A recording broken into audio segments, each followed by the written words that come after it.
Welcome everyone back to another video. So today I'm going to try and share with you a few tips that I like to use when flying a jet in Battlefield 3.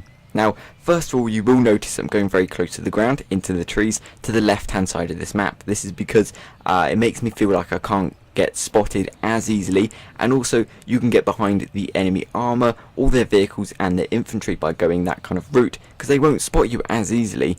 But unfortunately he jumped out in a ridiculous part of the map, making my life a lot easier. Now I've got a little bit of time, I will tell you, especially in Rush, I do like to prioritise my vehicles in this way. Airplanes being the highest, helicopters second, jeep, tank third, and then infantry. So whatever you can see on the map, try and go for that kind of order. You'll be a-okay. Now what I'm doing here is holding the brake, going as slow as possible, waiting for him to turn, exposing all of his helicopter to me, to my fire. Unfortunately, I only get the door gunner and a disable, which would have been a vital error to leave it alive. Luckily he crashes and dies, I get the destroy, which is fortunate because left alive he could have got people to spawn on it, repaired it, got it back up, destroyed our infantry. But I do see two tanks on the floor right next to each other, which would have made an absolutely amazing only in Battlefield moment. Unfortunately I only get one and the disable, but being too greedy like that will get you killed, and it nearly did. Either you'll get shot out of the air by RPGs or tanks, or you'll crash into the ground. And again, here I'm just trying to be a bit too greedy, trying to get the kill. I should have gone straight for the tank, not for the infantry. Bit of a mistake, but the aeroplane's back up.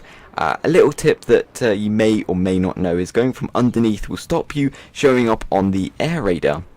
I didn't intentionally try to do that, but it worked out in that way. As long as you can come from underneath, they won't spot you. That works out for helicopters and jets, whatever, obviously not for tanks, but coming from the above will work very well on tanks, as I showed you just there. They can't get their turrets that high, and especially if the gunner tries to get you, you've probably destroyed them in that time, so they won't be able to shoot you down or kill you that quickly. It's always worth spending a little bit more time going from as high as you possibly can, especially with the Foot Frog or the A10 Thunderbolt. It's very beneficial just to come from above and take them down. They'll have no idea what's going on, and you will be able to kill them so much quicker, and you'll have a lot more time to kill out multiple tanks. Now I don't like to do this, I don't like to spawn kill vehicles. I wouldn't say this was a viable tactic or something you should try, but luckily I fail at trying to take it off on the ground.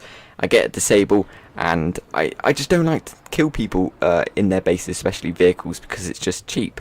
Now, I'm trying to take down the jet as quickly as possible, luckily getting that perfect angle on it so I can just wipe it out immediately. Now, by now they're probably getting a little bit frustrated with me taking out their armor, their jeeps, their tanks, whatever it might be, their helicopters, their jets, that quickly.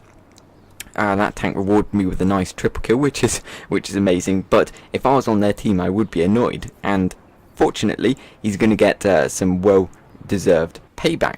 But until then, I'm going to keep decimating his armor. There, I couldn't see the tank at all because the IR smoke covered it.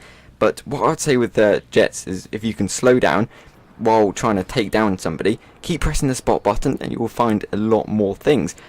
You'll be able to see them obviously pop up on the map. That's obvious, that's an obvious tactic which you may or may not use already. And of course you won't spot infantry until you're quite close to them, but I take out the tank for the very last time until he gets some deserved payback, maybe an electrifying payback or some shocking revenge. Either way, I hope you enjoyed the video. Thank you very much for watching, and I'm not done. I'm going to get some well-deserved payback of my own, not once but twice on the ground. So as always, until next time.